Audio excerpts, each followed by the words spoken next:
आजको यात्रामा गाईले पत्ता लगाएको ठाउँ गाईखुरा महादेव। अनेन्त्रभन्दा फरक पृष्ठभूमि, एउटा विशेष स्थान हो गाईखुरा।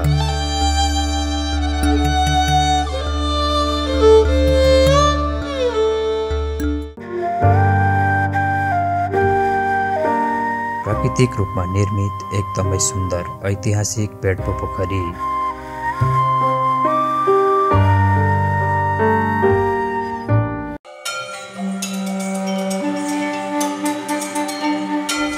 पहाडको चुचुरोमा अवस्थित छ काला पोखरी। ढाकुरे देवी, स्थानीय गुम्बाहरू र मठ मन्दिरको दर्शन गरी उड्ने ढुङ्गा तपाईलाई पनि देखाउनेछौँ।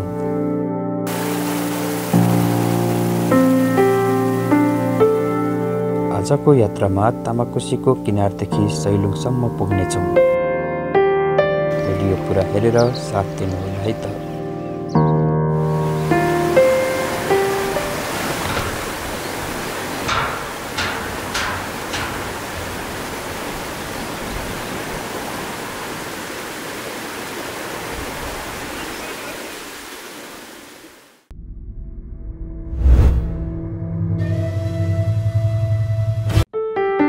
सबैजनालाई नमस्ते, शुभ बिहानी।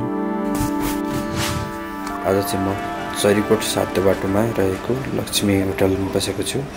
सातो बाटो चोकमै छ।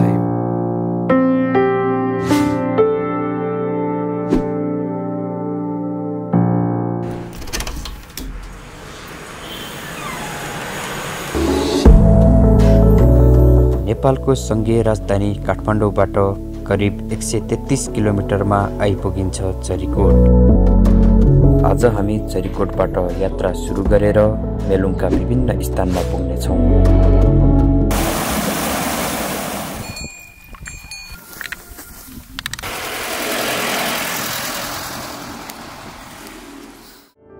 प्राकृतिक सौन्दर्यताले भरिपूर्ण दोलखा जिल्लाको दक्षिणी भेगमा अवस्थित मेलुङ गाउँपालिका चरीकोटबाट लामोसाङ्गो रामेछाप राजमार्ग तामाकोसी हुँदै करिब 2 घण्टाको पक्की सडकको यात्रामा आइपुगिन्छ। प्राकृतिक रूपमा निर्मित बेडपो पोखरी मेलुङ गाउँपालिकाको वडा नम्बर 4 मा अवस्थित छ। प्रचार प्रसारको कमीले ओझेलमा परेको यो पोखरी मेलुङ गाउँपालिकाको प्रमुख पर्यटकीय गन्तव्यको रूपमा देखिन्छ।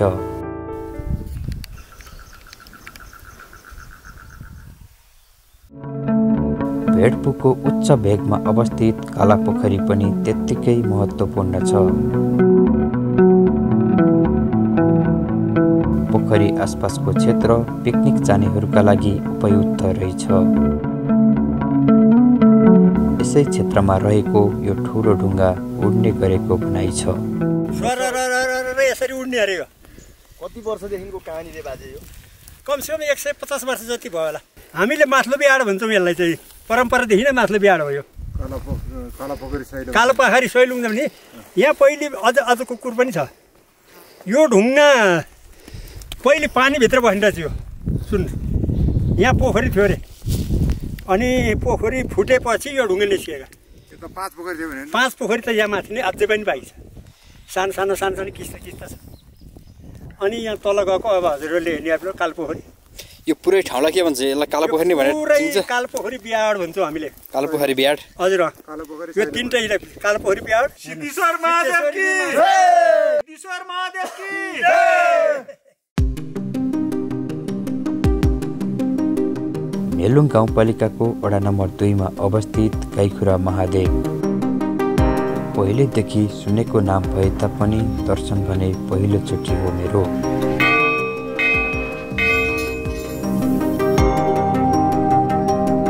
गाईखुरा महादेवको दर्शन गर्नाले चिताएको मनोकामना पूरा हुने जनविश्वास रहिआएको छ।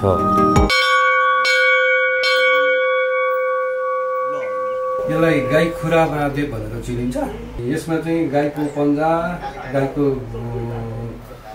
पाइला, अनि बाघको पन्जा र यहाँ यो नागको शिर जस्तो देखिन्छ। यदि यो नागको शिर जस्तो यसलाई सिद्धि भनेर मानिन्छ।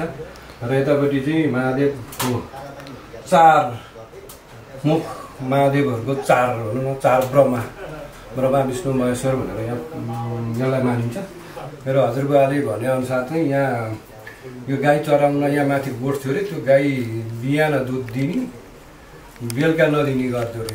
किन दिएन गाईले दुध भन्दाखेरि चाहिँ पछि त्यो गाईको गोठालो सँगसँगै लाउँदा दिनभरि आउँदा गाईको यहाँ आउँदाखेरि गाईको थुनबाट चाहिँ चारै थुनबाट चाहिँ दुध चुहिँदो रहेछ। अनि खोतलेर हेर्दाखेरि यो शिला भेट्यो। अनि शिला भेटेर हेर्दाखेरि सबै कुरा भएको हुनाले यसलाई नामकरण गाईखुरा भनेर नामकरण गरियो।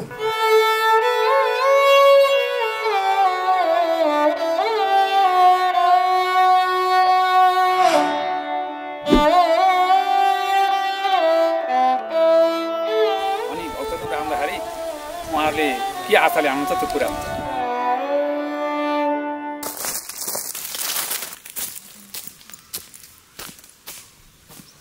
म चाहिँ 2 रात यही घरमा बसेँ।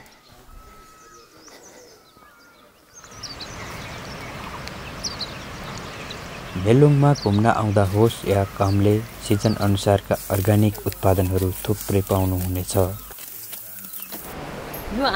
यो चाहिँ अमरपालिका, त्यो पल्लो चाहिँ मल्लिका, यो मल्लिका।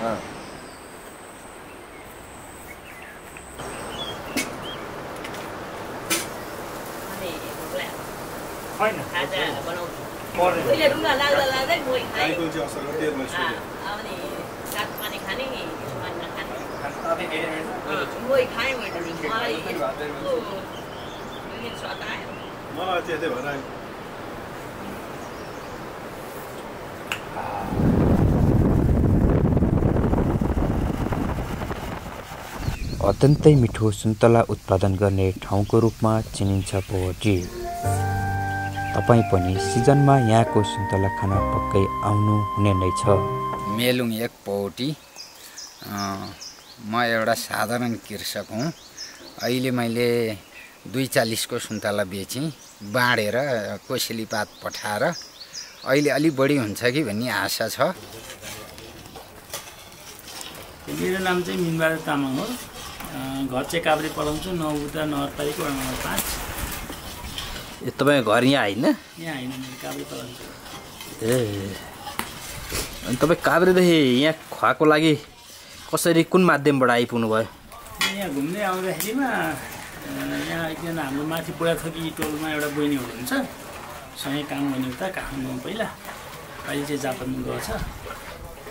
उहाँको मार्फतबाट एक दिन उहाँले अनि बहिनीले चाहिँ दाइ हाम्रो गाउँतिर नि हुन्छ कि एकचोटि आउनु भन्नुभएको थियो कि। त्यही भएर हामी पहिला यसो घुम्न आएर हेर्दाखेरिमा अब बस्ती हेर्दाखेरिमा वस्तुभाउ हुने ठाउँ र भेग चाहिँ राम्रो लाग्यो कि वस्तुभाउ पाल्ने ठाउँ देखा भएर अनि हुन्छ भनेर नै हामीले सल्लाह गरेरै चाहिँ सुरुवात गऱ्यौँ।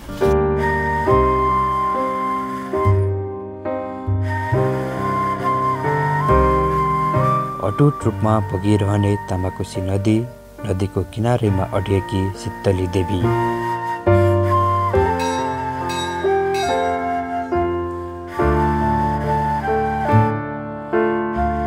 भगवानको स्त्री रूपलाई शक्ति मानिएको छ।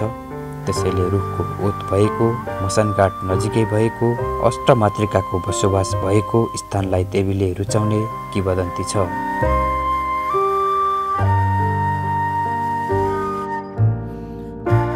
वडा नम्बर 7 मा अवस्थित शीतली देवीलाई दैवी शक्ति वा मातृशक्तिका रूपमा पुजिन्छ।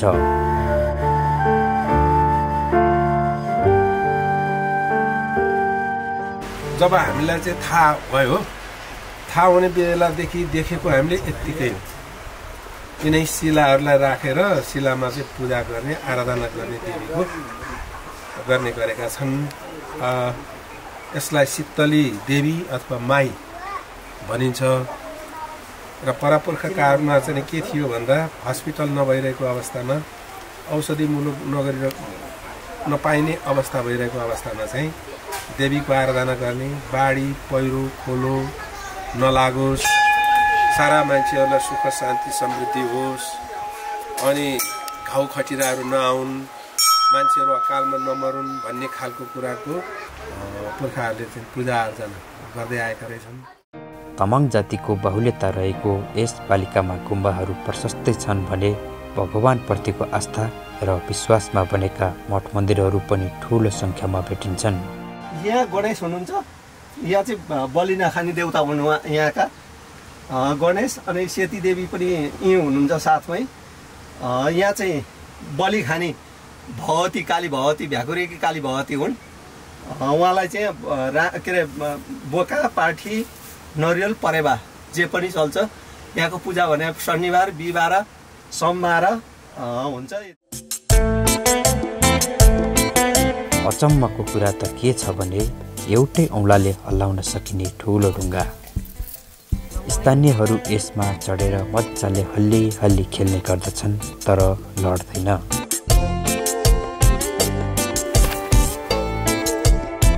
यसले सबैजनालाई अचम्मित बनाएको छ। यो ठाउँको नामै हल्लिने ढुङ्गा रहन गएको छ।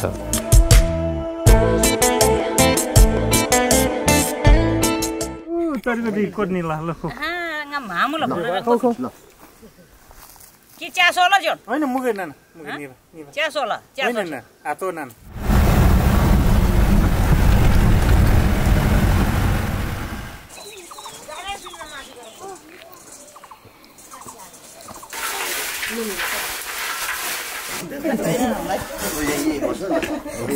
उत्पादन आलु चम्चा चाहिँ राइट हैन हो यहाँ चम्चालाई मिक्स हाल्नु भने कुद्दा कुद्दै न बडी नै भयो नमस्ते गरेछ नि नमस्ते हजुर म चिन्नु भएन मेरो नाम चाहिँ सूर्य खड्का हो घर चाहिँ सहरे काठमाडौँबाट नाम छ यो बाटो माथि हुँदो रहेछ जाउँछ अवश्य हेर्नु सबैबाट हैन भन्छ यो नै भइया खड्का चाहिँ कुन खड्का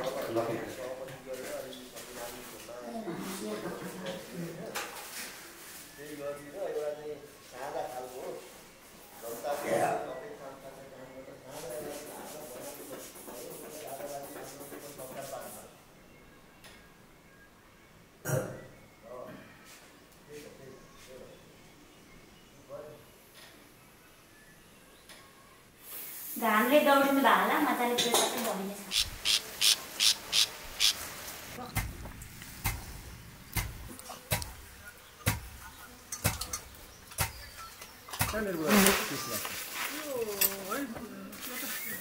मेलुङ गाउँपालिकाको जनसमुदायसँग के अनुरोध हो भने हामी गाउँ फर्कौँ, गाउँमै लगानी गरौँ, गाउँमै बसौँ र गाउँमै चाहिँ गाउँलाई विकास गरौँ। हामी सहर केन्द्रित नहोस्, देश विदेश पनि नजाउँ। अब किनकि जो गाउँमा आएर लगानी गर्छ, जो गाउँमा आएर बस्छन्, जसले चाहिँ गाउँलाई माया गरेर आउनुहुन्छ उहाँहरूलाई हामी लगानी मैत्री वातावरण निर्माण गरिदिन्छौँ र पालिकाले आवश्यकताअनुसार उहाँहरूलाई आर्थिक भौतिक जे सहयोग गर्नुपर्छ त्यो सहयोग गर्छौँ। उहाँहरू सबैजनालाई गाउँमा आएर बस्ने वातावरण हामी बनाउन लागिरहेछौँ। यसमा मेलुङवासीहरूको साथ सहयोग हुनेछ भन्ने आशा लिएको छ। हाम्रो प्रशासकीय भवन चाहिँ अन्तिम चरणमा पुग्न लागेको छ। अब हामी त्यसमा सरेर पनि अब सेवाग्राहीहरूलाई सजिलोसँग सेवा दिने प्रयास गरिरहेका छौँ र अहिले पनि हामी एकदमै ढिला सुस्ती चाहिँ गर्नु हुँदैन। सेवाग्राहीलाई चाहिँ सकेसम्म फर्काउनु हुँदैन र लामो समय कुराउनु पनि हुँदैन भन्ने हिसाबले पनि अहिले कार्यालयमा चाहिँ थप विकास भएको छ।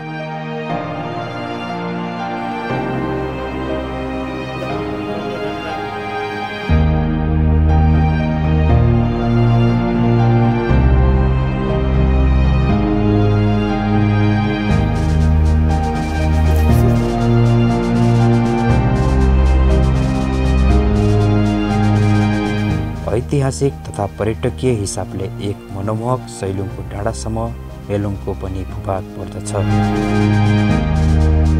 केही समय अघिसम्म ओझेलमा परेको सैलुङ पछिल्लो समय आन्तरिक तथा बाह्य पर्यटकको नयाँ आकर्षक पर्यटकीय गन्तव्यको रूपमा विकास हुँदै गएको छ।